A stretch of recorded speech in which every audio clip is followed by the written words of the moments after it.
अस्सलाम वालेकुम व्यूवर्स, आपकी होस्ट एंड दोस्त साक्षी फिर से आपके साथ जुड़ चुके हैं कश्मीर कैनवास चैनल से। आज हम जिससे बात करने वाले हैं उनको किसी इंट्रोडक्शन की ज़रूरत नहीं है। कश्मीर के सबसे फेमस यंग एंटरप्रेन्योर हैं मिस कराल खरूल। चलिए हम उनसे बात करते हैं उनकी कुछ अचीवमेंट्स के बारे में। Hello ma'am. Hello Sakshi, how are you? Ma'am thank you so much for joining us. Thank you so much Sakshi for having me here and तारुफ की ज़रूरत है, ये मैं थोड़ा सा हमेशा बोलती हूँ कि ऐसा नहीं है, सब लोग नहीं जानते होंगे, अभी कुछ ही लोग जानते हैं। और दूसरा यंग नहीं कह सकते, हाँ एक आफ्टर 20s जब आप 30s में लैंड करते हैं तो सोसाइटी के शायद सारे नॉर्म्स आपने फॉलो किए हो, तो इंजीनियर बनो या कुछ बनो, तो बन गई। उसके बाद जो मेरा ड्रीम है वो बन रही हूँ। So yes that is.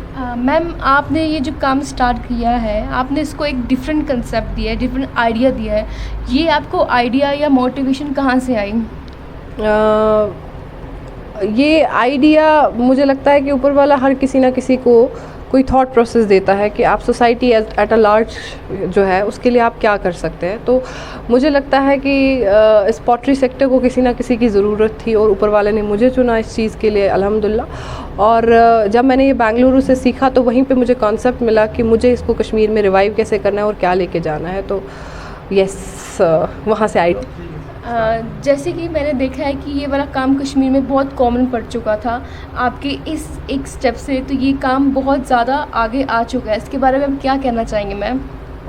Commonly जो ये बहुत सारे मुझे लगता है आप ये कहना चाहती है कि ये कॉमनली सेंचुरीज से किया जा रहा है, बट जो ये नया कॉन्सेप्ट वगैरह है ये इससे क्या है, तो जो कॉमनली ये लोग करे जा रहे हैं that is the traditional pottery जो ये कर रहे हैं। लेकिन पॉटरी स्टूडियो जो मैंने बेंगलुरु से सीखा वो उस चीज़ से ये इम्पैक्ट हो रहा है कि यंग जनरेशन जो है वो इसकी तरफ आ रहे हैं, वो सीख रहे हैं। जैसे मेरे वर्कशॉप्स में लोग रजिस्टर कर रहे हैं और उस वजह से it will be like revive. इससे क्या है, तो जो कॉमनली ये लोग करे जा रहे हैं that is the traditional pottery जो ये कर रहे हैं। लेकिन पॉटरी स्टूडियो जो मैंने बेंगलुरु से सीखा वो उस चीज़ से ये इम्पैक्ट हो रहा है कि यंग जनरेशन जो है वो इसकी तरफ आ रहे हैं, वो सीख रहे हैं। जैसे मेरे वर्कशॉप्स में लोग रजिस्टर कर रहे हैं और उस वजह से it will be like revive हो रहा है। और दूसरा इनको भी एक सपोर्ट मिल रहा है कि हम नई तरफ कैसे जा सकते हैं और हम इससे कैसे बेटर अर्निंग्स कर सकते हैं। तो यस इट इज़। अभी तक कश्मीर में ये कंसेप्ट था कि ये सिर्फ मेल करते हैं, अब ये कंसेप्ट आ गया कि हाँ ये फीमेल्स भी कर सकती है। हाँ। एक्चुअली मेल जो पॉटर्स है कम्युनिटी के वो व्हील वगैरह पे वही काम करते हैं, और फीमेल जो है वो अगर करती भी है इसका काम वो बैक एंड पे करती है। तो एक आप इसको मान सकते हैं सोसाइटी का एक और टैबू जो होता है बहुत सारी चीज़ों की तरफ।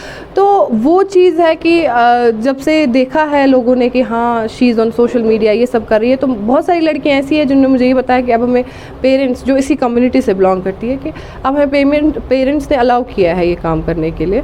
तो yes it is a change and अभी तक मुझे लगता है टैबू तो अभी भी है, मैं नहीं कहूँगी कि पूरी चेंज आई है, बट कहीं ना कहीं इस टैबू को मैंने मिनिमाइज़ किया है। अब बात आई वुमेंस के बारे में, मैंने ये भी सुना है कि आप वुमेंस के राइट्स के लिए बहुत लड़ते हैं। सो आजकल जो ये एसिड अटैक हो रहा है या डोमेस्टिक वायलेंस केसेस हो रहे हैं उसके बारे में आप क्या कहना चाहेंगे?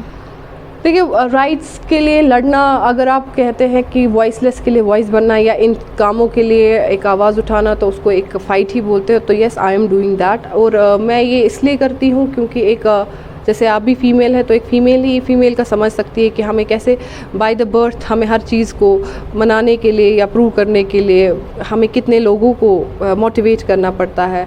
सो एक हमेशा एक मेंटल हेल्थ इश्यूज़ रहती हैं, क्योंकि जब when you have to fight for your rights all the time और you have to ask for your rights, तो ये चीज़ के लिए मैं इसीलिए वोकल हूँ बिकॉज जिसके साथ हुआ होता है तो वो उस चीज़ को अंडरस्टैंड कर सकता है। तो जो ये हरकतें हो रही है जैसे एसिड अटैक है या डोमेस्टिक वायलेंस है, मैं नहीं कहूँगी कि ये नया है, ये तो होता आ रहा है और शायद ये होता रहेगा, क्योंकि devils are everywhere and devils will be there. But हाँ एक चेंज हो सकती है जब बहुत सारे लोगों तक ये बात पहुँचती है और एक पॉजिटिव चेंजेस सोसाइटी में आती है, तो हम कोशिश कर सकते हैं ये मिनिमाइज़ हो जाए by taking the necessary steps, harsh steps also sometimes, ताकि ये repeat ना हो। तो yes I have to speak about it, I will speak about it till I am alive obviously। Ma'am आप उन है कि जब से देखा है लोगों ने कि हाँ she is on social media ये सब कर रही है, तो बहुत सारी लड़कियां ऐसी हैं जिन्होंने मुझे ये बताया कि अब हमें पेरेंट्स जो इसी कम्युनिटी से बिलोंग करती है कि अब हमें पेरेंट्स ने अलाउ किया है ये काम करने के लिए।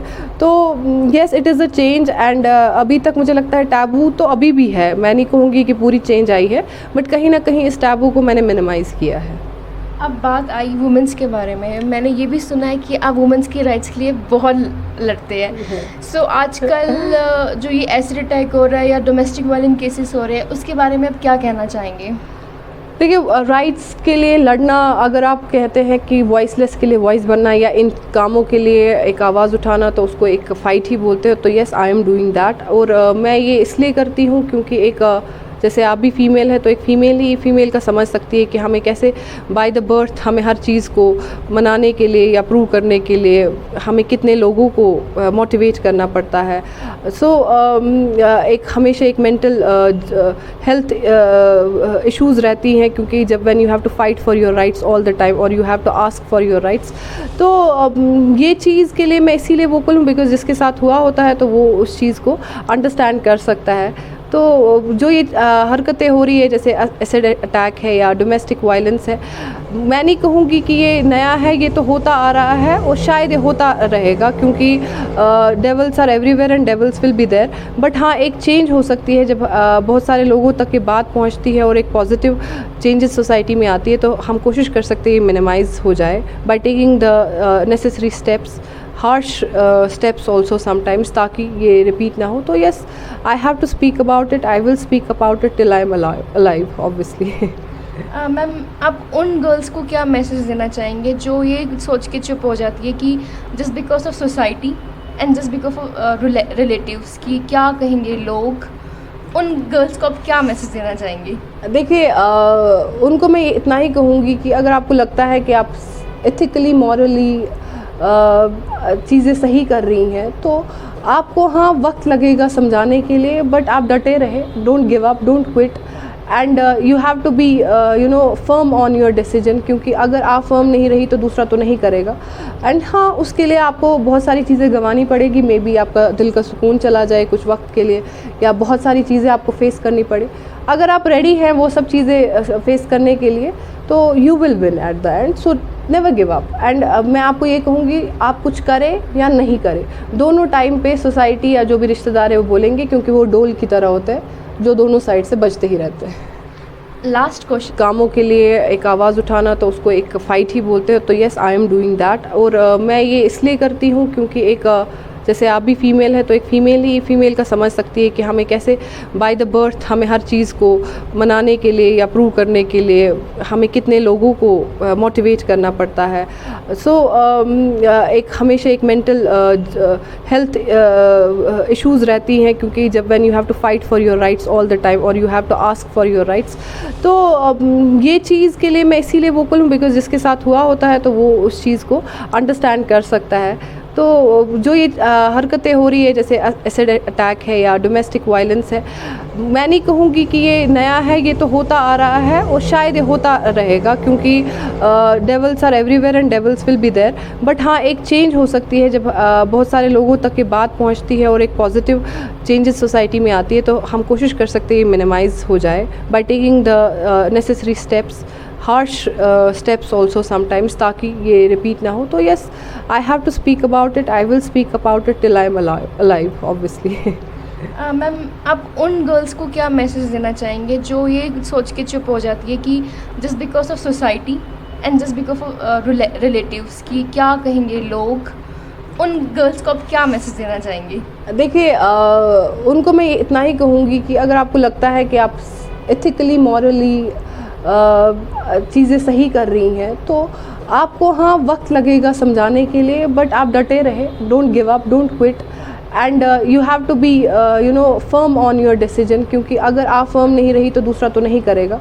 एंड हाँ उसके लिए आपको बहुत सारी चीज़ें गंवानी पड़ेगी, मे बी आपका दिल का सुकून चला जाए कुछ वक्त के लिए, या बहुत सारी चीज़ें आपको फेस करनी पड़े। अगर आप रेडी हैं वो सब चीज़ें फेस करने के लिए, तो you will win at the end. So never give up. And मैं आपको ये कहूँगी आप कुछ करें या नहीं करें, दोनों टाइम पे सोसाइटी या जो भी रिश्तेदार है वो बोलेंगे, क्योंकि वो डोल की तरह होते हैं जो दोनों साइड से बजते ही रहते हैं। लास्ट क्वेश्चन, सब आपको क्राल क्रूल के नाम से क्यों जानते हैं? बहुत क्यूट लगा मुझे जैसे आप बोल रही हैं। देखिए ये एक कश्मीरी वर्ड है और ये इस पॉटर कम्युनिटी से जो औरतें बिलोंग करती है उनको बोला जाता है, और आप इसको कह सकते हैं एक mark of tribute to them, जो उन्होंने सेंचुरी से इस काम को किया है एंड ऑलवेज बीन अनहर्ड, क्योंकि हमेशा कुम्हार कुम्हार बोला जाता है या क्राल क्राल बोला जाता है। क्रालकूर जो है जो बैक एंड वर्क संभालती है, तो उनके लिए एक ट्रिब्यूट और यस एक अटेंशन टुवर्ड्स सच कम्युनिटी की ये लोग एग्जिस्ट करते हैं और हमें इनके लिए कुछ करना है। Thank you so much ma'am for giving your precious time. Thank you so much.